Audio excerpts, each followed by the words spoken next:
college football predictions. We were discussing before the show. I wrote an article on Sunday night that was released on Monday, almost 2,000 words, predicting every record, every loss, every win for all 16 SEC teams. I've already seen podcasts and others talk about it and dissect it, and Texas fans get really, really angry and look at it because I had them losing 2 games. How dare me? Oh my God. Anyways, we're going to focus on A&M, who I picked to go 9-3, so 6-2 in the SEC. One of the outside losses, I did pick Notre Dame as a loss. And the 2 SEC games I picked as a loss for Aggies was Florida at home and LSU on the road. Obviously, LSU is not a crazy pick. They have not won in Baton Rouge since I believe I was born in 1994. I believe that was the season. Yep. And just the way, kind of the revenge of how A&M beat them last season. Obviously, Garrett Nussmeier is one of the top signal callers in the country. He's going to have a pretty decent wide receiver staff around him. I think that LSU can end up being one of the better passing offenses next season. And I personally, again, I picked them to go 9-3. I'm not one of those pessimists who are like 7-5, 8-4 again, it never stops, because I do believe, and we've talked about on the show, that because of how their roster is constructed, because of guys like Lyle Hemphill coming in to help fix various problems on defense, specifically technical issues like tackling and coverage, and especially press man in the secondary and stuff like that, and eye discipline with the safeties and all that kind of stuff. And why I'm focusing on defense is because I believe that Texas A&M's offense is going to find its groove in the middle of SEC play. And some people did criticize me for picking Florida as the loss because A&M obviously beat Florida on the road, one of the toughest environments, with Marcel Reed when he never started a game, and he did it on the ground, just completely destroyed them with the running game with Le'Veon Moss, who obviously we're gonna end that with his announcement via social media. But I don't know if A&M's identity is going to be completely that. I think it's going to be something close to that. But I believe that the way they're going is that Marcel Reed is going to take that next step. I personally believe that.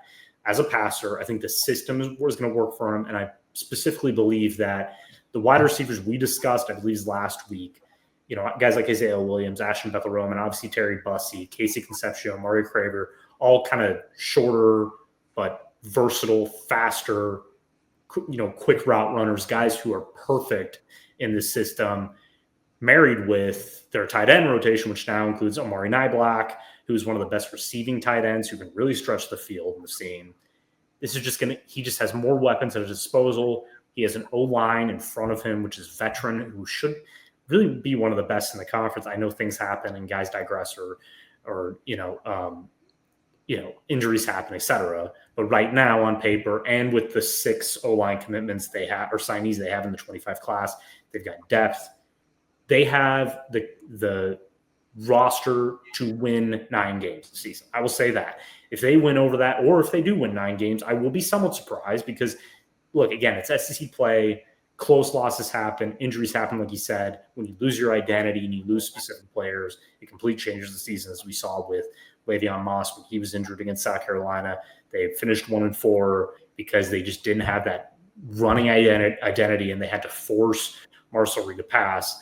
But I think that, and I'll let you get into this in a second, but I do believe that this offseason and spring football was all predicated around getting Marcel Reed comfortable as a passer, so that when he does need to be relied on, when there's stuff in the run, when things aren't going great, we need to rely on you to move the ball down the field through the air.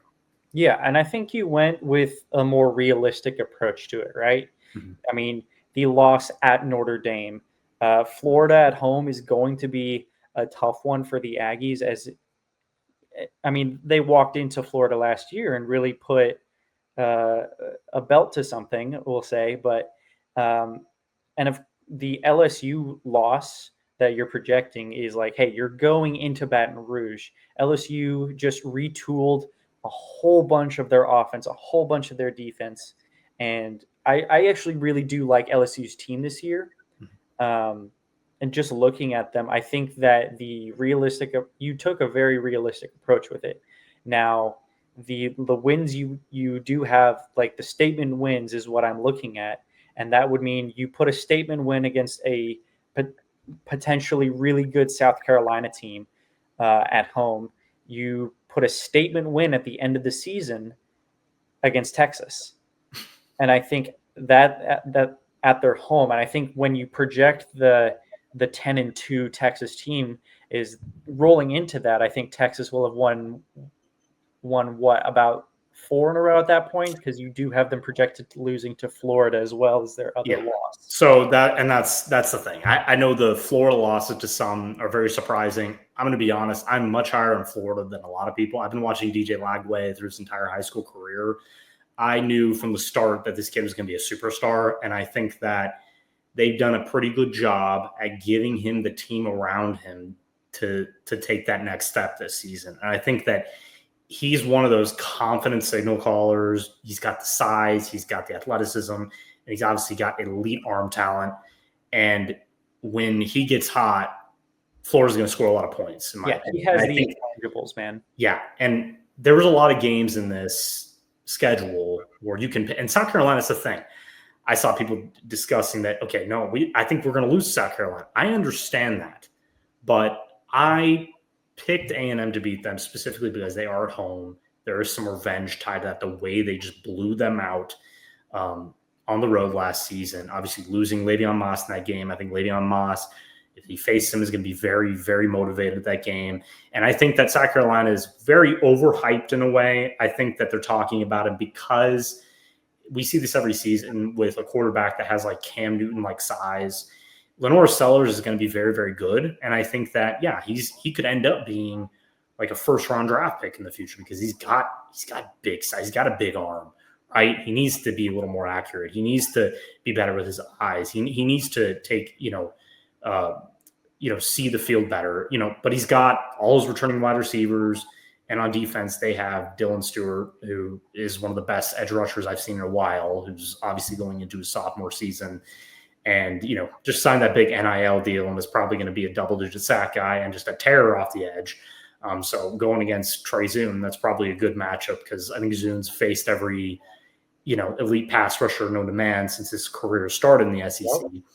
But yeah, that was kind of a wild card one. I had to think a while about that when I was filling. That's why it took so long to write, because I really had to kind of weigh the pros and the cons of, well, are they a bad matchup?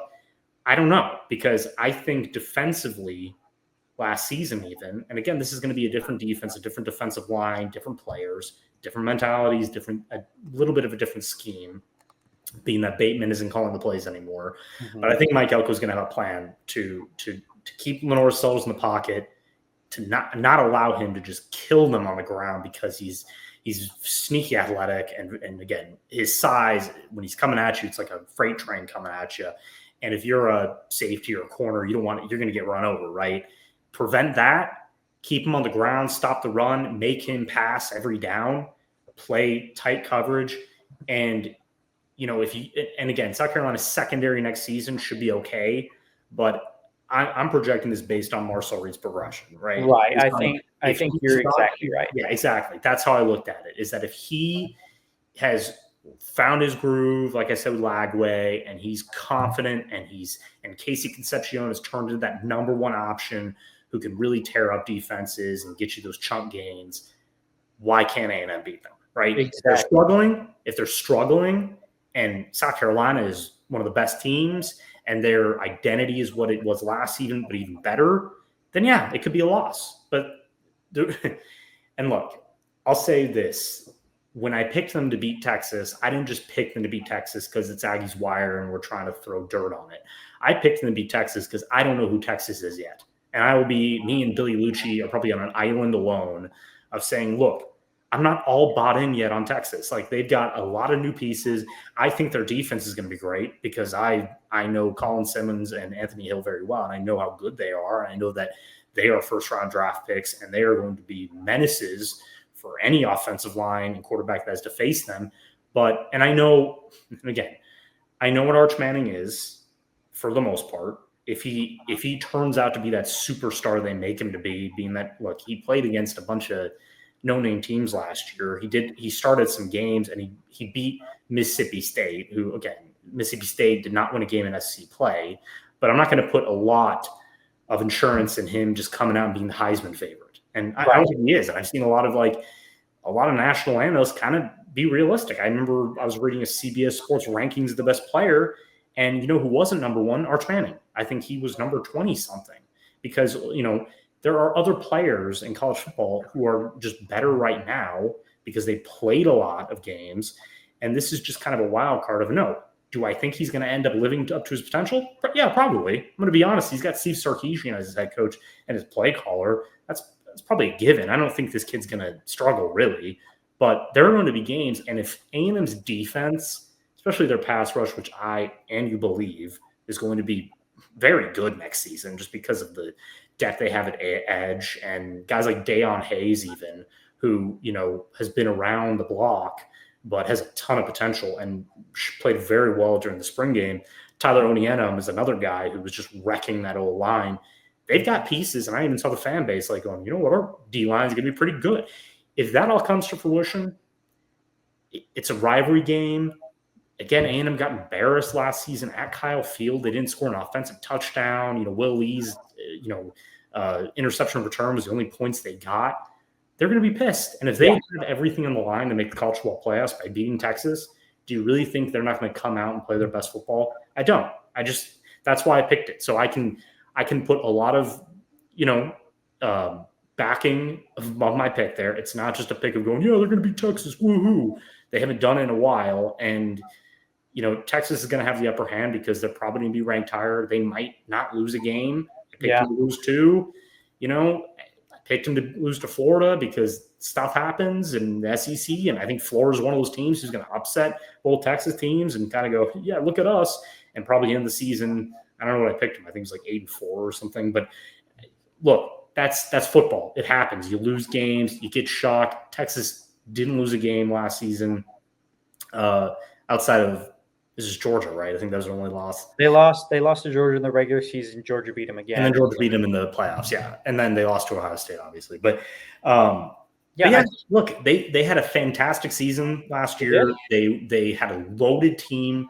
But the reason why I think that they will incur some losses is because they lost a ton of veteran pieces, especially on the O-line. They lost their left tackle. They've lost, I think it was a right tackle. They've lost, guys like Vernon Broughton, who is, one of the best run defenders and just a great interior guy. You're losing a ton of talent there. Do they have the talent to make up for it? Probably, yeah, right? Yeah. But until we see it, kind of like A&M, and I'll let you finish here. Yeah, you're good. We just got to see, we got to see it happen. We got to see with A&M, like I'm not doing a lot of, and when we do these season productions, these are very new based on what we saw in the spring.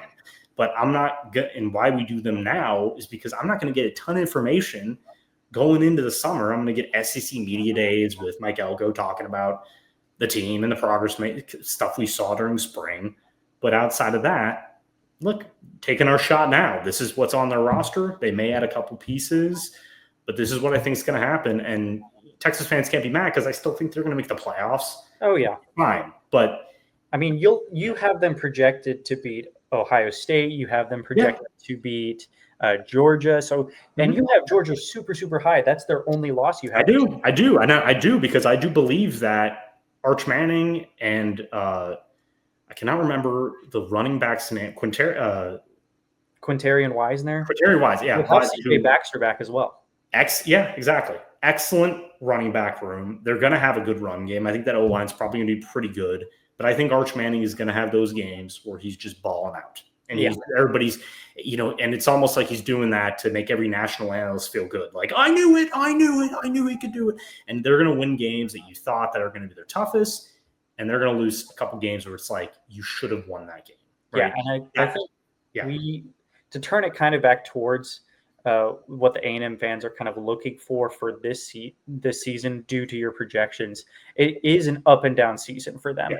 But they are incrementally, and I think this is Mike Elko's thing, of we are getting better because we have supported the culture here. We know who we are. is what his big thing is. And incrementally getting better as people, as players, that's his entire thing. So going into, I mean, going 2-1 in the first 3 games, and then going 5-3 in the first 8 games, but then having a 4-game win streak right there at the end. I think Texas will probably have going into that last game, will have a 6-game win streak according to your projections. That's going to be a big thing. And if what you think is true, where Marcel Reed does take that next step, which I know A&M fans are trying to say that's what we're expecting him to do. You're going to see Casey Concepcion do this. You're going to see Mario Craver. You're going to see a bunch more of offensive progression, because last year you didn't see an offensive touchdown. I mean, we saw how big that Willie pick six was and what kind of momentum A&M wanted from that. You just couldn't get over the hump for that one. Oh, yeah. No offense to Quinn Ewers, but Texas probably should have won by more. there were opportunities there, just bad plays, bad throws, and kept A&M in the game. They played very poorly. You can say that A&M had their moments defensively, but I'm going to be honest, they weren't ready for that game. And I think Mike Early knows that. I think that Mike Early, Jesus, I'm sorry. Mike Elko knows. I was going to let it slide. It's been an hour. It's been a long day. I think that he knows, specifically looking back at how they finished, the mentality of that. We cannot have that mentality in November, especially in October, when the core of that SEC schedule starts. We have to be on a win streak at the end of the season to get any respect and have a chance to make it to the postseason, because the way we finished not only hurt our fan base, but it hurt the overall confidence from everybody who views A&M as a potential contender. It was like, I mean, it's kind of like the ranking. I remember there's a coaching ranking from USA Today, and Mike Elko was number 9, right? And a lot of that you look at is like, well, that makes sense because it's going in his second season. He's got a lot of guys, but guys like Shane Beamer were ahead of him. And I want to be honest, if you're A&M, it's like Shane Beamer's ahead of us. Like I get South Carolina's good now, but they really weren't that great before, and he's a better coach. And so if you want to prove them wrong, have a win streak at the end of the season. Win those games that you weren't supposed to, or you are supposed to, those big ones like the South Carolina, and yes, I included them to beat South Carolina, but that looks like one of the toughest games on their schedule. And I will say that one of the reasons I did pick Texas to beat Ohio State is I think that's kind of a momentum thing. I think that Ohio State's going to be a brand new team essentially. And I think that we always see these early season upsets and teams that are coming off playoff success. And sometimes the former champion lays an egg early, and then it gives every college football writer something to write about for the next 2 weeks. And so that's really why I did that. But overall, I'm not going to pat myself on the back, but I take a lot of time looking at these.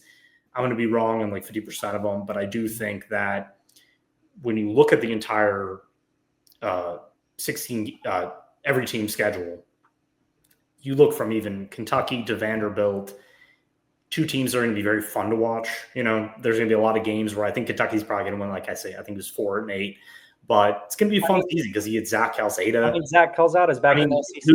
Look at that. Credit to Calzada, who, obviously is an Aggie legend here. But he had 35 touchdowns last season with Incarnate Word, 3,700 yards or something through the air. I'm like, that dude, that's, if he can do anything like that at Kentucky, I mean, their offense isn't going to be that great, but if he can make things happen, you're going to want to watch it. So I think, exactly, yes, I did that for predictions, but at the same time, just know there's going to be a lot of chaos, I think, next season, because I think a lot of teams are more equal than some people even know. And I still think that Georgia and Texas are the cream of the crop right now. You're going to have teams like Alabama, who Kalen Board is going to turn them into a very good offensive team. Obviously, you have a guy like Ryan Williams as your wide receiver. Really, anybody can throw him. But overall, it's going to be exciting. And I think for A&M fans, I think that what you can take away from that is that it's not overconfidence anymore. That was a realistic prediction. I don't do overconfident predictions. I predicted them last season to go 8-4, I believe. And they went 8-5, so there you go. But I just believe that it's finally the time. He's constructed the roster the way he has. He has a very good 25 signing class. And the transfer portal additions were extremely important in helping this team have an identity again, because you actually now it's not just, and we're actually going to get to this last. Le'Veon Moss, and I'm starting running back, obviously went on social media, actually did an article about it, interesting enough, the day before. Pro Football Focus had said, if Le'Veon Moss is 100%, he's probably going to be a riser, probably the best back in the 2026 NFL draft. And credit to Le'Veon Moss, who does not speak a lot in the offseason. He pretty much just tweeted out, I'm 100%, I'm going to be ready. And for every A&M fan, and a lot of them, I hope they hear this or saw that, who were questioning the running back room and they didn't think anybody was healthy and they didn't think Le'Veon Moss was ready to go. Well, you heard it from the man himself. He's healthy. They kept him out because why play him in the spring? That's pointless. I think Amari Daniels is going to be healed up pretty well, and I think that you're going to enter the season with a healthy Le'Veon Moss, a healthy Reuben Owens, and a healthy Amari Daniels, and even E.J. Smith is there, and you got 2 freshman backs. I think this running back room is going to be one of the reasons they can sustain winning at the end of the season, because you get an identity on the ground and you do what you did essentially against like Florida last season and really most of the teams you played until Marcel Reed had to drop back almost every play. Yeah. You do that, you get some good passing, you get a very cohesive offense going, you make plays through the air, you're going to have a balanced offense, and that's what gets you to 9 wins. That's what I've seen every year from good A&M teams. You go back to Kellen Mond, and I always think about that season, the 2020 season. You play like that, you could win 10 games. That's how I look at it. It's balanced football. Make the throws when you have to, run the ball well, be smart in the pocket, don't take dumb sacks. And if you have a good O-line, that's really the nucleus of it all. Yeah, I mean, cohesion is it, and we'll wrap up with this. But cohesion is the name of the game for this A&M football team in 2025. Le'Veon Moss, who I have rated as a top 3 SEC running back, you can kind of mismatch or who you want at number 1 and 2. I will say Jaden Odd is probably in there for me, but the running back room, you just want the consistency and the cohesion that it can work into the offense to where you don't necessarily have to do 60% runs like you did this past year. You really do want to see that progression from Marcel Reed as a passer. And I think that if you can support a ground game with a healthy Le'Veon Moss, with a fully healthy Reuben Owens, Amari Daniels, and all your other key contributors, I think that's what really takes A&M to that realistic 9-3 and that next level that you predicted. So for all of the fans that are listening in, make sure you go and check out Cameron's article he wrote on Aggie's Wire on all of his SEC predictions. I think you'll find it a very interesting read and a realistic approach to really all of the teams that are on there. I know I saw, if you're a South Carolina fan, you're really going to want to read it. I think you'll be very optimistic about it. Yeah, I'm very high on them overall. But I'll say this. You made a great point there. The one game, and actually I was thinking about this game when writing it, Texas A&M's win against Arkansas last year. You look at that game and you look at the throws and the lack of playmakers that Marcel Reed had in the passing game, but especially the missed throws. You eliminate those missed throws. You give him better receiving options, and you have Le'Veon Moss and others running the ball like that. You're going to beat a lot of SEC teams that way, a lot of SEC teams, and they're going to be pissed off at the end of the day because when you play football like that, it's very hard to beat, and especially when you are in rhythm and you are confident and the wins start rolling up. That's what we saw. But again, it was hard to know that last season because of all the drama with Connor Wegman and with Marcel Reed's future and should Connor start, et cetera. That's not a problem anymore. I don't want to hear about Miles O'Neill yet. I really don't, because Miles O'Neill is going to be a good quarterback one day, and he could be the backup entering the season. But this is Marcel Reed's job, and he's the future of this team for now. So he's got to prove it, and it's going to be a fun season. We're going to be doing a lot of previews, and obviously this is just kind of the first of it. But I don't think my opinion will change until the season starts, because I think the ceiling is probably 9-3. I think, yeah, you could say the floor is 8-4, and that's usually the case. Like, look, that's just SEC, right? It's just sometimes you have seasons like that where it just doesn't go your way. You win enough games, but Mike O's got a lot of pressure on him, and he's got pressure from the fan base. He's got pressure from the front office. He got pressure from everybody because football's number one, and it's always going to be number one. And this fan base is too good and too dedicated not to have a really good season under a head coach who they respect. Exactly. We're gone. We're not in the Jimbo Fisher era anymore, where it was, it's just a different tone, right? It's somebody who's really embraced A&M. We talked about Bucky McMillan. These guys are embracing the program. And I'm going to be honest, the way that Elko has gone through the offseason, this guy wants to win for this university. Exactly. And he's done everything he can to make that happen.